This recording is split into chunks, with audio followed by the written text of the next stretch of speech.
What's the biggest thing for you to improve on, stepping up and being a starter? I think everything. Playing the run, being stout as the run. Because I'm not as big of a guy, so being solid to run and just everything. Improving at a fast rate. I think I got a lot to prove. So.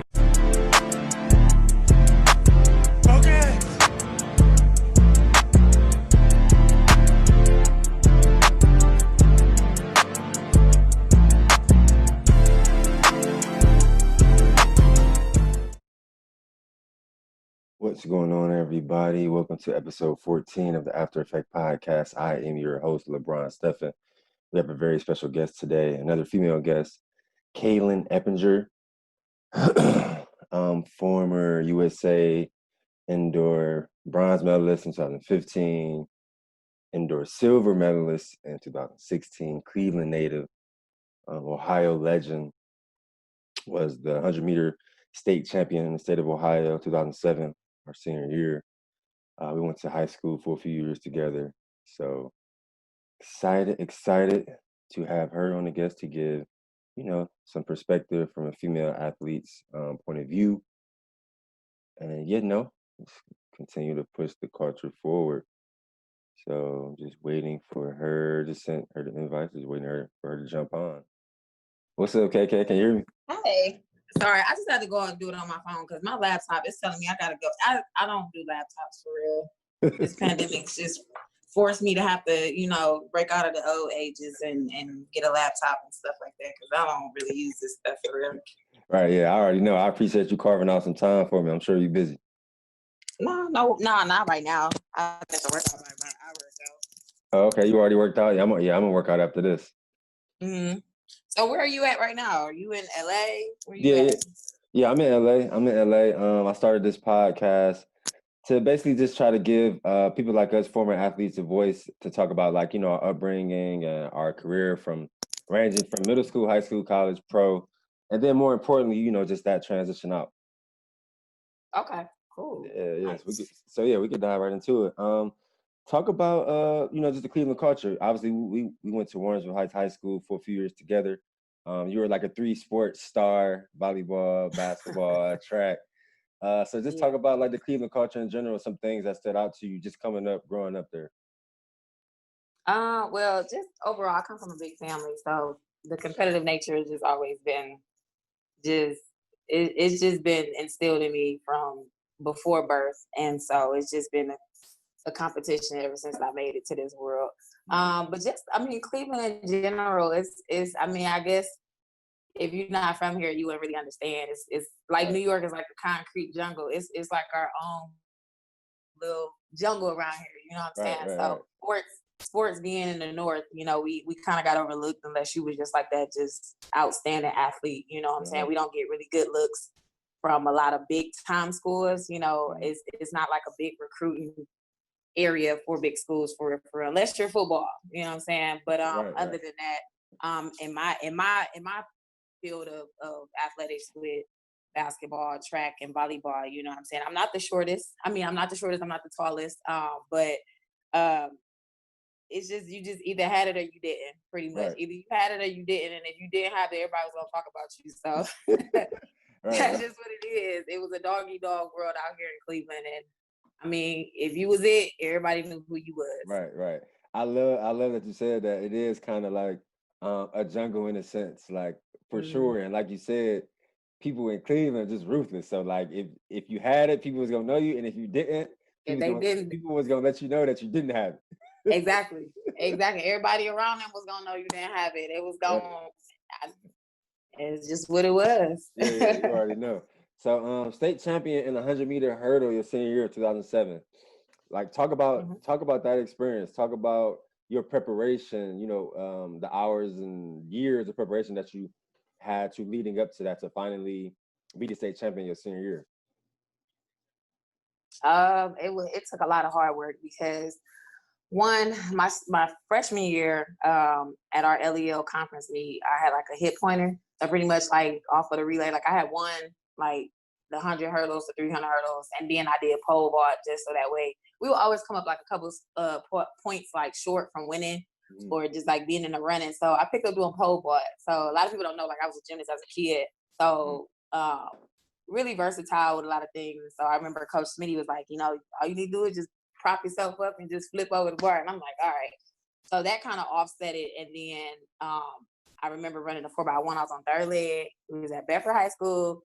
And I just remember coming around that corner and I just heard a pop and then I went down. And so I was out that year. So I'm like, all right. So sophomore year, I came back and I'm like, you know, I got this target on my back. I got to come back with a vengeance. Now I was injured last year. Just, you know, I ended up getting, I want to say 6th place.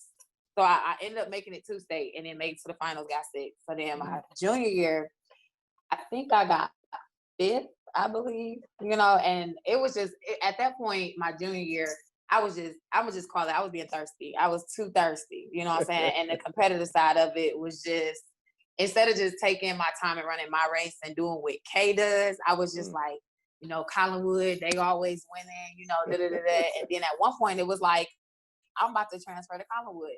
And I remember like my dad telling me, he was just like, KK, you know, if you're going to be good, you're going to be good anywhere. So you don't have to transfer nowhere. You don't have to go nowhere. You don't have to change who you are. Just, you know, do what you do. And my dad is like, that's my hero. That's my guy. So we will always have our conversations, and that just kind of really stuck out to me.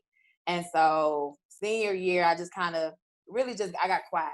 You know, I humbled myself and just kind of relaxed and did everything I was supposed to do. Just ran my race, ran my practices, got focused.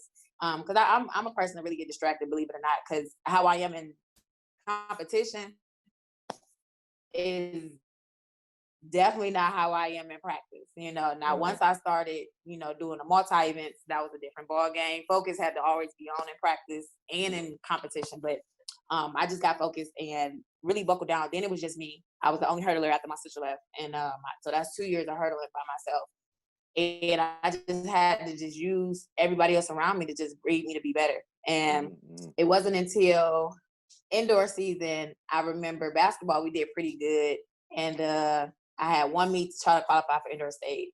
And I remember I false started. So that it was so many factors leading up to me just getting that fire. Like, all right, let's get it. And I remember my dad was at the starting line with me, prayed with me. And he was just like, do you? It's a work day. We always had this thing. We was like, it's a work day. And then he'd be like, slide me some fingers.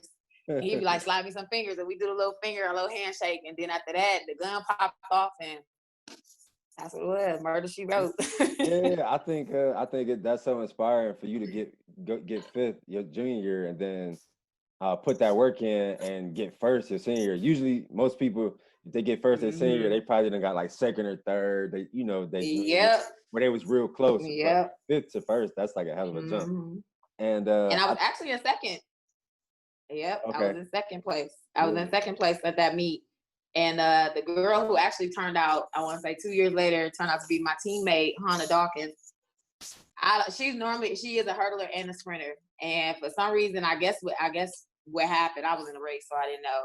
I guess I started coming up on her. And so hurdles, you have to be real compact, and 3 steps in between have to be real compact. And apparently she opened up as if she was sprinting and couldn't recover and ended up crashing. And I just full speed ahead. It was that was your day. That was your day. Yeah, it was. It's funny that you talked about you thought about transferring, because I can't lie. I feel like I caught some flack like when I transferred from Warrensville to Glenville.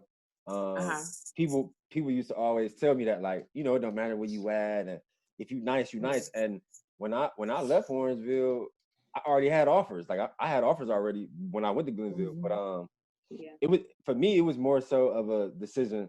Like I went off Coach Culliver. Like he was leaving to go to Painesville Harvey, and I was the only coach that I had. And he felt like he trusted Ginn to make sure, you know, my recruiting was right and make sure I continued to develop as a young man. Right. He didn't know that new coach coming in, and I didn't know any other coaches. So I kind of just went off him. He took me to meet Coach Ginn, and we kind of hit it off, and that's why I transferred. But I just always remember it was a sour feeling at Warrensville when I transferred. People was mad as hell. I already know. Even like But people fail to realize you got to do what's best for you, for real. And I didn't realize that until when I got to college, and I transferred from Cincinnati to Alabama. Yeah. It wasn't the same. It was not the same. And a lot of times it's not even, you see athletes nowadays, they're not even going off the strength of like, I'm going to Bama. Like a lot of big athletes are going to smaller schools, and it's not so much as the name of the school. They really want their craft to be taught to them correct. They want to have an individualized program to where they feel like they just not coming in as a number. And then after my 4 years, 5 years or whatever, thank you, have a nice day. You know what I'm saying? It's more than that. It's more than that. And a lot of people that really take their craft seriously will understand wholeheartedly 1,000%. Like I wasn't even supposed to go to Cincinnati. I was signed to Wisconsin out of high school. So it's just a whole of things that people just don't know that just led up to everything that I do, how I do it. Yeah. I feel like from the outside looking in, a lot of people like fans or people that really don't play sports, they usually don't know. They usually don't understand. Nope. Usually only the people that really understand are the athletes that's in the trenches that really understand the metrics of, like you say, being coached and, just how comfortability plays a major part in, where you go. And I'm glad you touched on your college trajectory, because that was actually my next question. I know you started at Cincinnati, then you ended up transferring to Alabama. And like you said, you were signed to Wisconsin coming out of high school. So just talk about that transition from high school to college. You were signed to Wisconsin. Let us know like what happened to the point where you didn't end up going to Wisconsin, you ended up going to Cincinnati. You did 2 years there, then you end up transferring to the SEC from the Big East. And I know that was just a leap years of a difference. So just talk about that. Yeah, but that worked out into my favor. Okay, so it kind of was like me. I'm sorry. It was kind of one of the things where it was like me and the coach. So it was some things on the academic side that kind of led to me not being all the way there. But the thing is, I had went through the whole process, signed my letter of intent, like visits, like everything I was told. Okay. Then the coach that recruited me, like I absolutely love this lady. I'm not gonna name her name, but apparently she, lost her job in the process. So it was one of the things where it was just like, what you gonna do? I'm like, well, just gotta. I remember my dad telling me like, you're not going, and I was like, huh, what? And I just remember developing this strong hate. Apparently, they was You signed your letter of intent to Wisconsin, and then once the coach left, you could leave. I didn't even know you could do that. I had a whole signing party and everything. But the thing is, I don't want to say, here I go using this thirsty word again. Apparently, they was real thirsty to get me, and I was excited to go. I really liked their facilities and just the coaching and the culture and the team just in general. You know what I'm saying? But it was more so them and me. So they didn't fully check out everything academic side. So apparently I might have been short, maybe a grade or two. But everything else, apparently, because I ain't gonna lie, in high school, I was a professional procrastinator. I did what I needed to do in the crunch time, but in the meantime, between time, you remember when eligibility cards need to be, I was going around all day, like, please, I promise you, just change this D to a C. You know what I'm saying? Like, just make sure, you know what I'm saying? Like, I can honestly say academics was not my focal point. I don't want to say strong point, because definitely did. I got 2 bachelors back to back in 5, 6 years, you know what I'm saying? And so, academics is for me, but I was a student, I was an athlete student. Okay. First, you know what I'm saying? Like, that's all I knew as a kid. Okay.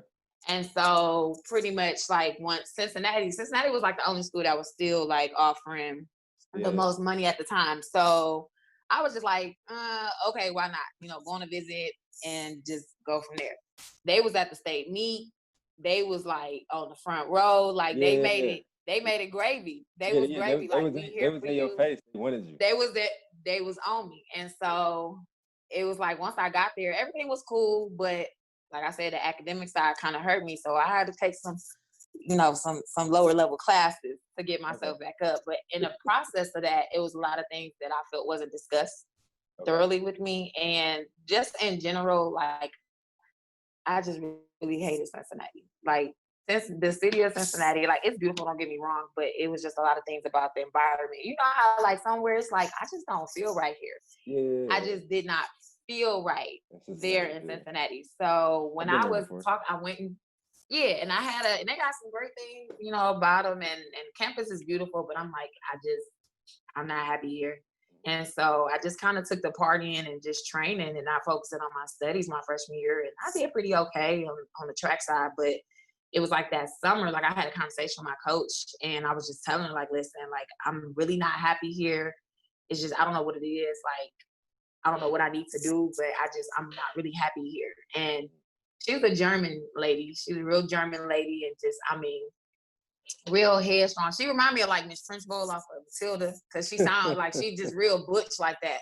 Oh, yeah. And I remember her telling me, she was like, kid, I remember when I was your age, you know, a lot of things, you know, I had to change to be great, but, you know, you only control your own happiness. And I was like, she didn't get it. You know what I'm saying? I think it might have been a communication barrier and it just wasn't like, I'm not happy with the things that I'm doing. I'm just, in general, the environment of Cincinnati, just being here is not conducive of me continuing on a positive path, you know? And ultimately, I just was like, cool. I made the decision to just go talk to my academic advisor.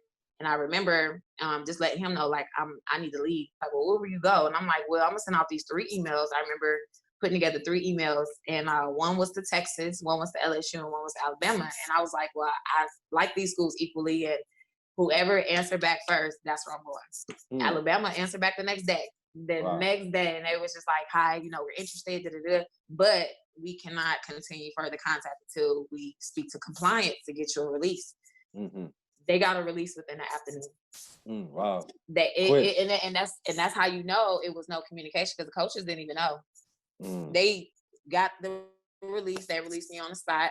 But the thing is, I didn't accept any. So at that point, I had already accepted everything for my sophomore year. So scholarship was signed. Everything was renewed. So I was just like, cool. So at this point, my academic advisor was just like, it's not my job to do this, but my job is to ensure you get a good education. So I'm going to help you. So I had to really work and dig deep. I remember telling people, like, listen, ain't no going out for me. No partying. Like, I was literally I was taking like 6 or 7 classes. And in Cincinnati, it was quarters. So we talking 16 weeks in the same class for 6 and 7 classes. And then in the summertime, it wasn't no summertime. I didn't come home.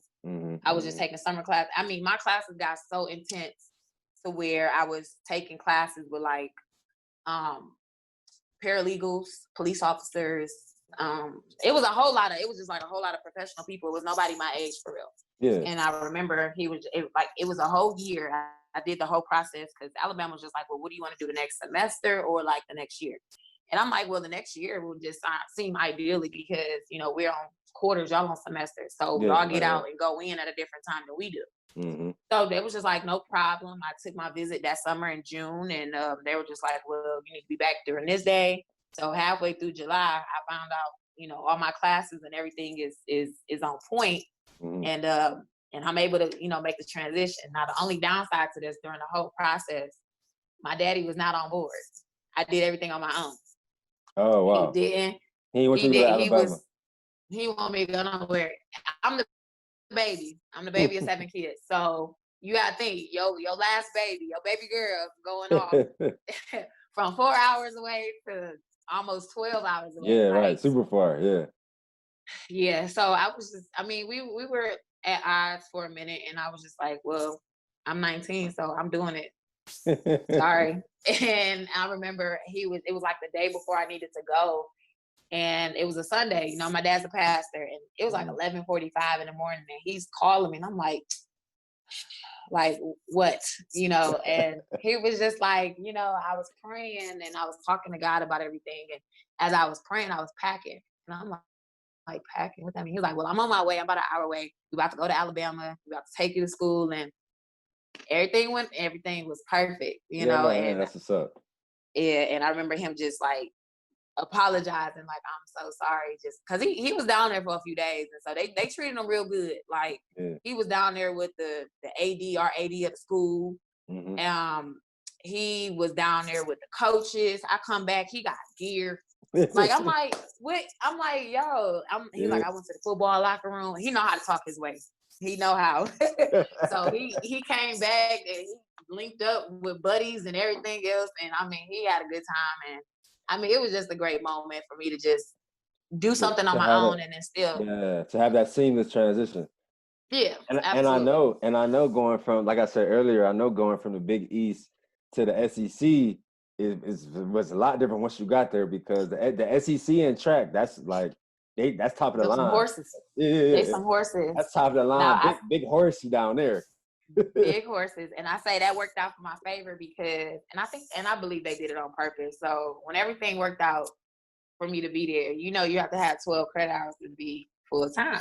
Mm-hmm. Me just happy to be there, didn't check nothing. I was only taking 3 classes and I was only taking 9 hours.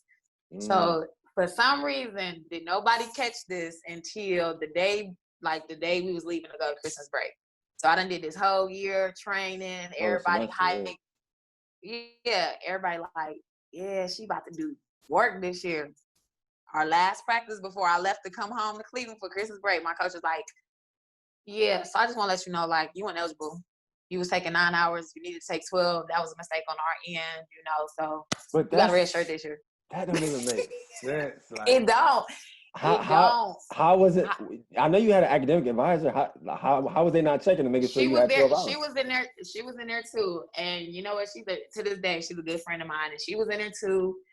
And I just remember breaking down crying. I was just like, this is a waste of time. You know? I can only imagine. Yeah.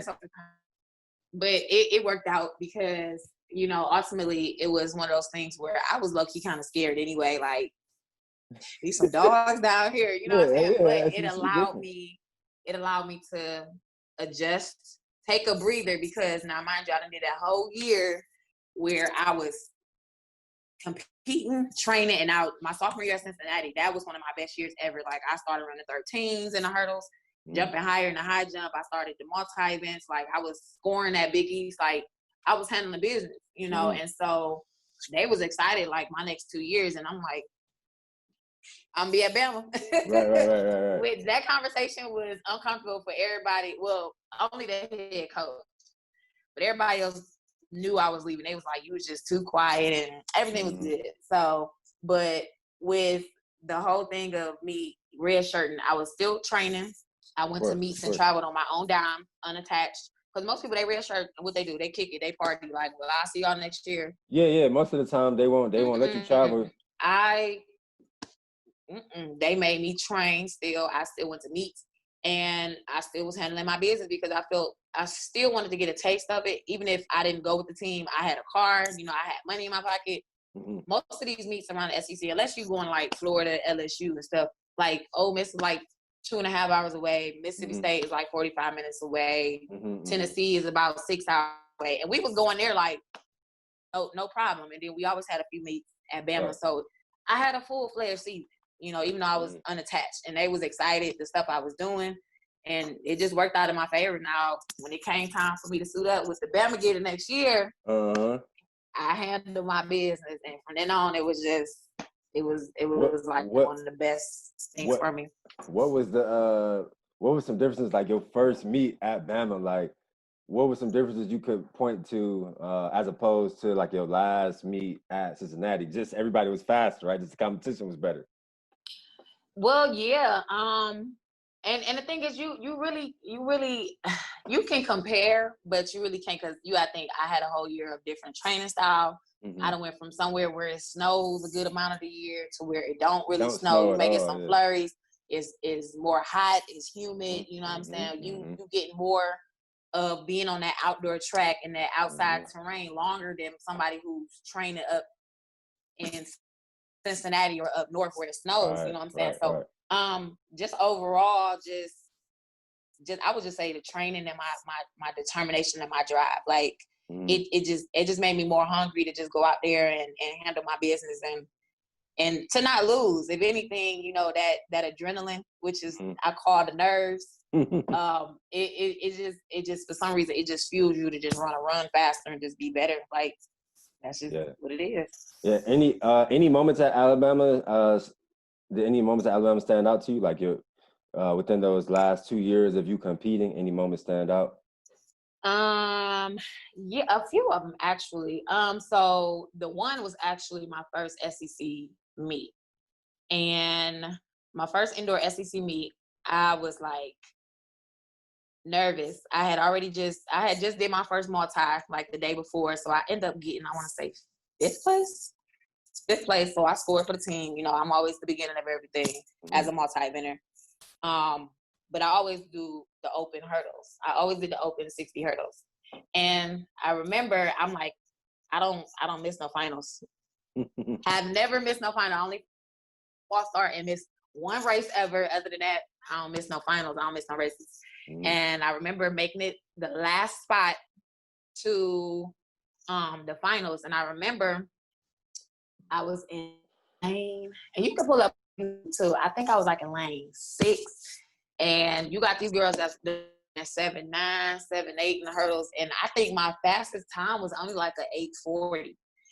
And I'm like, all right, you got 2 girls that run under 8 seconds, but everybody else is right 8.1, 8 flat. So I'm like, all right. So next thing you know, that gun popped and I got out. It looked like I was in first place the first 2-3 hurdles. And all of a sudden, the 2 girls from LSU came up on me, and I just remember I couldn't turn over. And I think my legs were just gone from the 5 events I did prior to, plus the prelims. Yeah. And all I remember is coming across the line, and then my coach, one of my coaches from the men's team, because we were split up at that time. We was 2 different teams at that time. So when the coach was like, and I turned around and looked, and I had got 3rd. So at that point, I got 3rd, and then I looked at the time. He was like, look at the time. I had run like 8:29. So major PR. So I was like, oh, okay, you know, cool. And so that was one of them.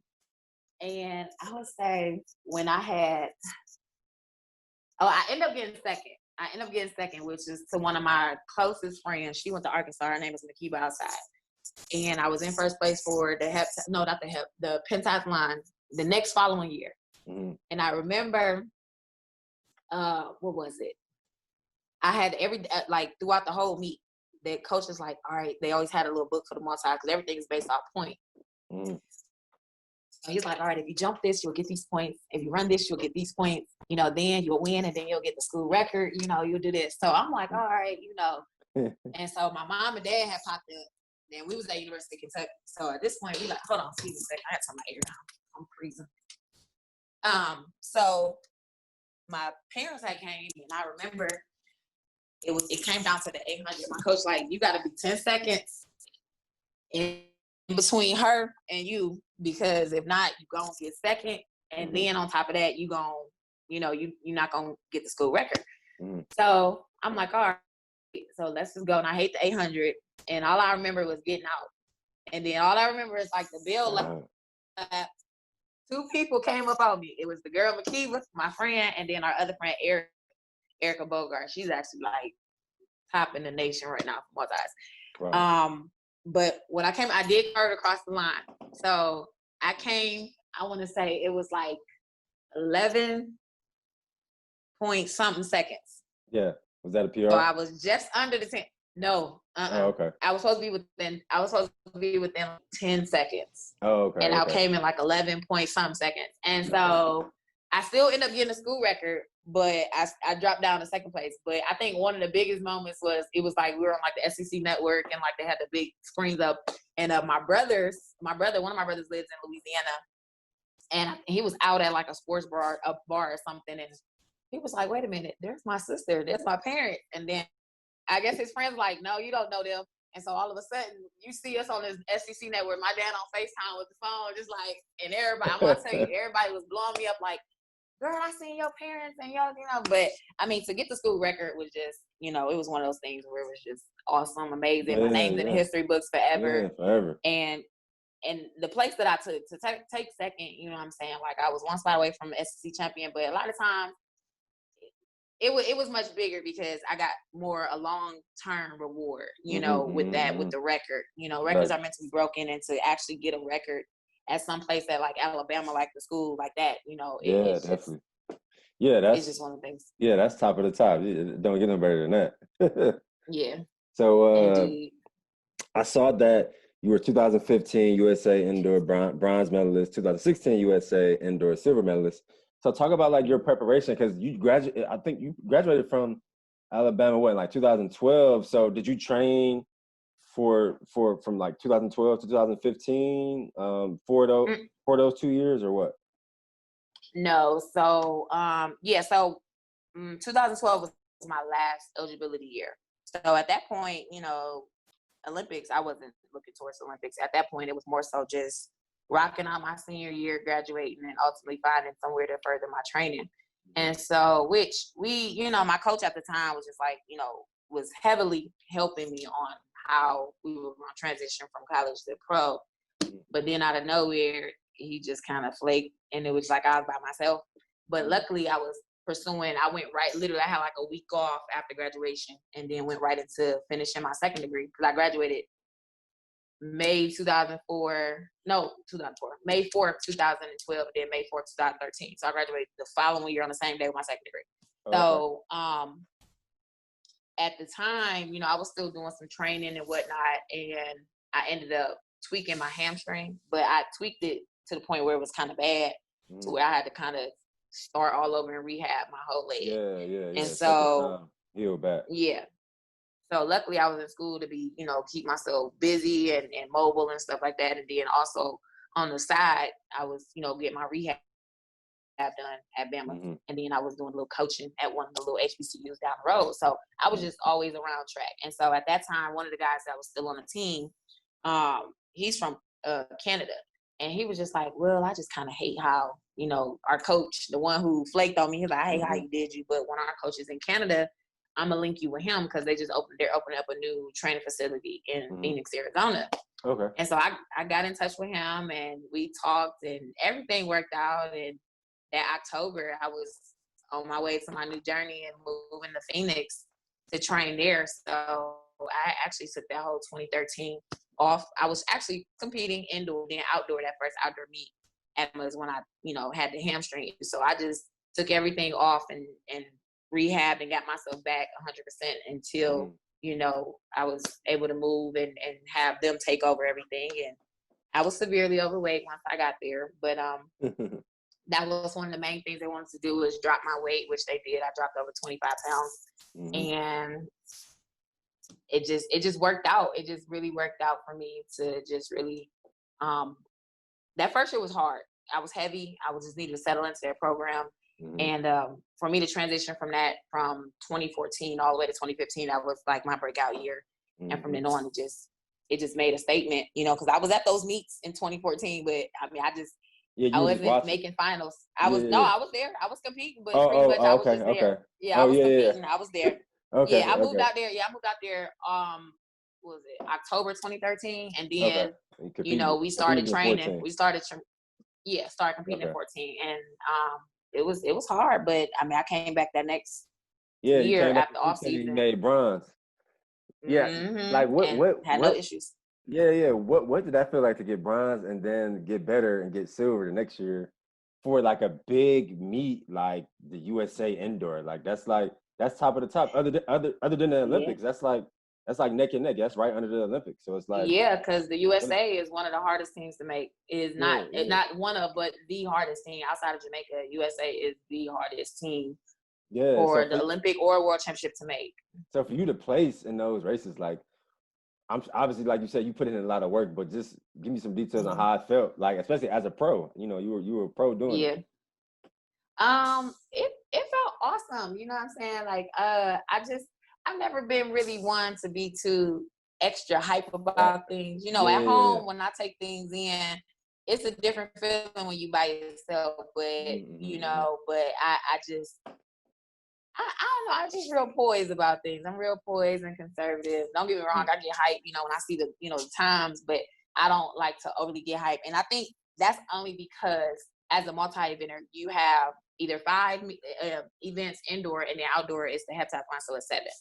So between those events, you have minimum 30 minutes before your next race or throw or jump event starts. So my coach always embedded in us, like, listen, you got a couple minutes to sulk or be hype about what you did, and then guess what? On to the next. on to the next. Yeah. So it's been one of them things where it's just kind of, it was like I was in the moment, but really didn't get a chance to let everything sink in until like I kind of got by myself and just, or talk to my dad, because it'd be one of those things where it's just like, now I can breathe. I can breathe easily. So, Right. Yeah. Yeah, that's I'm sure those were super dope experiences. Like you said, you can't get those back. And now I feel like when we're in it, like as athletes, we don't like give ourselves a lot of credit, because we just so focused and so driven about the next accomplishment, the next thing, the next task. But now I feel like we kind of at the age where we can kind of, since we out of done with sports, we could we're done competing, we can kind of look back, and I always find myself forgetting different things that I accomplished in high school, different things that I accomplished in college, different things that I accomplished on the pro level. And so I'm sure you go through that too. So talk about like the day you decided that like you was done competing, that you was gonna transition out of sports. Because for me, you was gonna transition out of track. Because for me, it was pretty tough, right? I mean, it was something that I was doing for 20 plus years. The same for you. You was running track for 20 plus years. And then you decided to basically like hang it up and just be done with it. Talk about your transition. Was it hard? Was it easy? Did you know what you wanted to do after? Well, it's a lot of things, because I've always been a Jackie of all trades. Like, it's nothing that I've not been able to put my mind to, that I've not been able to accomplish. But with the whole transitioning, listen, it was not hard. I had talked about it with one of the girls that I trained with, because I ended up from Phoenix. I spent a few years there, and then I ended up moving to Orlando, Florida to train at Disney and Wild World Sport. Okay. So that kind of offset a lot of things with the coach that I had. He was very mean. I dealt with a lot of verbal abuse from him in to being kicked off the team. Just, it just didn't make no sense. And I remember him sending the email, like, with all of us CC'd on it, like, I don't care where you go can go back to Phoenix, but you can't train here with me. Like, it was a whole thing. It became more like a dictatorship versus me enjoying working on my craft. You know what I'm saying? And it was weird. Like, the coach, like, his band was like 83. And I ain't gonna say his name. I had to really take some time to pray for this man. But he kicked me off the team because it wasn't the fact that I was defiant. I said, listen, in addition to me being just having the talent that I have as an athlete, I was so great at what I did because I was obedient. I handled my business. I didn't argue. I never really argued with coaches or anything, because that's my craft. You're the person I entrust my training with. So why would I go? Yeah, why would you be resistant towards that? Right. Yeah, exactly. And it was more of a control thing with him. And he's an old Floridian man and stuck in his ways. And it was so dumb. Like, he kicked me off the team because he didn't like that I wore weave in my hair. At the time, I was like fresh, natural. Was he a white guy? No, he was a white guy. He was a black guy. A black guy? Yep. Wow. Yes. Like, and it was so weird because around that time, that's when, Trump was being elected to be president, and anything pro-black, I'm so oppressed. Like, he was just on it. And I'm like, but you putting down your people. You know what I'm saying? Off of, I'm like, players. Like, wow, that's crazy. Yeah. I'm like, I am a black woman. I'm so happy that I don't have insecurities, because the way that you talk to me, like, oh my God, no telling what type of scars or old wounds that you would open up if somebody like me wasn't as solid in the foundation that I am. But we got past that, and that kind of put a hurt. I carried that hurt for a few years, and I just kind of was in a funk to where I just felt I was embarrassed, because I'm like, here I am. I left Phoenix mad at one of my other coaches. I left off of impulse and being upset. And I left to come somewhere where I thought was better. I visited. I did everything right. And then kind of found out this man was horrible. Yeah. Horrible. Dr. Jekyll, Mr. Hyde. Yeah. Ended up being the worst experience in Phoenix in some way. Yeah. Well, in Phoenix, it was great. It was just my coach had it was a lot of things going on. It was a lot of things being overwhelmed. Okay. And it was a lot of overwhelming things going on with one of our coaches, who normally is very actively traveling. He had ended up getting sick. He's an older guy, so at the time, you know, it's 2016. Rio's coming around. We had all went to Olympic trials, you know, trying to transition from that to the ones that are going to the Olympics, you know, because we had in Phoenix, it was different teams. Like, so for like 3 months, we'll have Team China come train with us for 3 months. We have Team Korea be there for 6 months. We have a couple people from Great Britain, people from Australia. You know, we had so many different training groups, you know, within one, you know, and when the coach got sick, you know, my coach had to step up. And at the time he had just got married and it was a lot of stuff going on. So he kind of was taking a lot of frustrations out on us and I wasn't getting what I needed. I'm like, at the end of the day, we pay money here. You know what I'm saying? I don't have time for you to feel or have a personal moment at our place of business where I pay you to train me.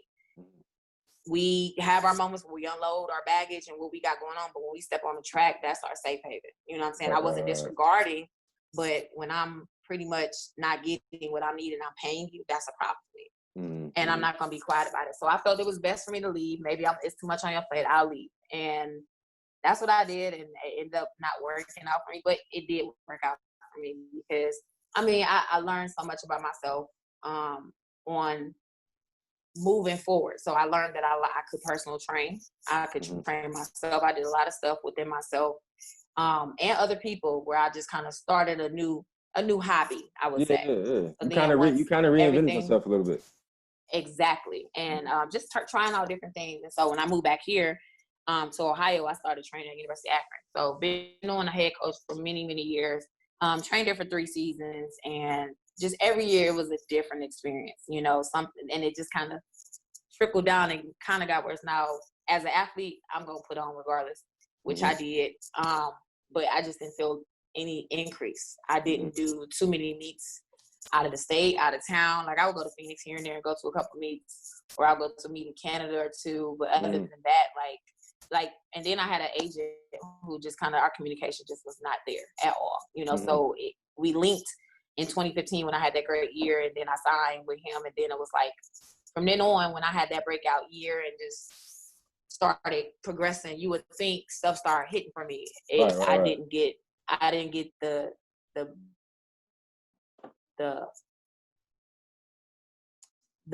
response that I would think that was, you know, necessary, you know, for me to actually get invited to meets or actually getting called to even, hey, would you be interested in going to this meet? You know, as an agent, I just didn't really, you know, it just didn't work out. But he would pop in here and they're like, you want to run? And I'm like, I'm not at this point now, I'm really not happy. So this past like winter, I was just talking to one of the girls and it was just me and her, we trained together as multis, and I was just like, you know, it's to the point where I'm just ready to just be done. I'm tired. I'm tired of living underneath somebody's expectations. I'm tired of living underneath, you know, somebody else's schedule. I've been doing this all my life. I just want to wake up when I want to. I want to have days where I just simply don't have to do anything. Or if I want to take a trip somewhere, I don't have to wait until all the way to September when my season's about over, you know what I'm saying, to book a trip. When then at this point, summer's over, everybody's back at work, everybody's back at school, and I done missed out on everything. So out of nowhere, your girl just didn't go back. I didn't say nothing. I was just like, I'm done. And so my sister Shirley, she's actually in grad school at Akron. She was at school one day and I was like, hey, do me a favor, go in the locker room and clean out my locker. Now, mind you, I had probably over 25 pairs of shoes. It was crazy. She pulling and she FaceTiming me, you know, cussing me out about this. I said, I just cannot step foot on campus right now because I don't want to run into anybody. I don't want to explain anything. I don't want anybody talking to me about it. This is my decision. Reminiscing. Now, people think I'm just taking a break because that's what I did last time, and I just came back like, hey, y'all. But everything now, it does feel a little like there's something missing. But that's where like a lot of new ventures is coming in. But, you know, COVID has put a stop on a lot of that.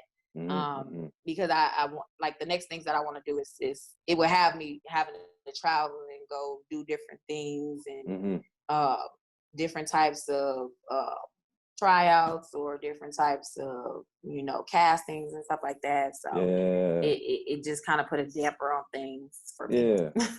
Oh yeah, no doubt. Hopefully we can, you know, come out better, come out of this better whenever it's going in, because Absolutely. shit changing every week, and week to week shit changing. So every week. I call this podcast the After Effect Podcast. I feel like us as athletes, 20 plus years of experience, I feel that we all have some kind of after effect. We go through wins, losses, sorrow, rage, courageous moments, sad moments. We've learned so many lessons between all the coaches that have coached us from being real small to middle school to high school to college to pro. What would you say is some lessons that you learned that you would take with you, you know, for the rest of your lifetime, and maybe try to pass on to the next generation, or some ethics that you try to live by that you learned from your athletic journey? Don't be afraid to speak up. Be involved as much as possible of your process. Whether it's while you're still competing, you know, if you're an athlete, be very involved. You know, if you have some type of opinions, or you feel a certain way about the way you're being trained, or hell, even the way that you're being treated, you know what I'm saying? You're still a human being, and that's what I tell a lot of people, like even like a lot of my friends that are like in the NFL or professional athletes in general. I'm like, listen, at the end of the day, don't get it mistaken. That's what you do. That comes off at night. When you're done, that comes off, and you're still you're gonna go right back to who you are prior to when you put that uniform on. So you have to make sure that you are setting yourself up where you're networking, you're communicating, and you're not afraid to have a voice in what you're doing. Don't let what you do consume you so much to where you lost after you're just completely lost once you transition and phase out of where you're at. And you just see it all too much. Yeah, I mean, to be honest, too often. Yeah, that's why I started this podcast. Just because I know a lot of guys that was the case for them. Like, you know, especially in college, because when you play at the Division I level, football, basketball, track, it consumes you so much. Like that's basically your life. It's your sport, and then class, and you may have like a little bit of time for yourself, maybe a little bit, but not that much. A little right? bit. So when a little bit. Yeah, so when someone says like, okay, this is over, especially with football, basketball is different. If no team's calling your agent, if there's nothing going on, that it might be it for you. So I just saw and realized that a lot of guys struggle with that transition, like kind of trying to like identify who they are. And I can even say I struggled. I mean, I led a game of football.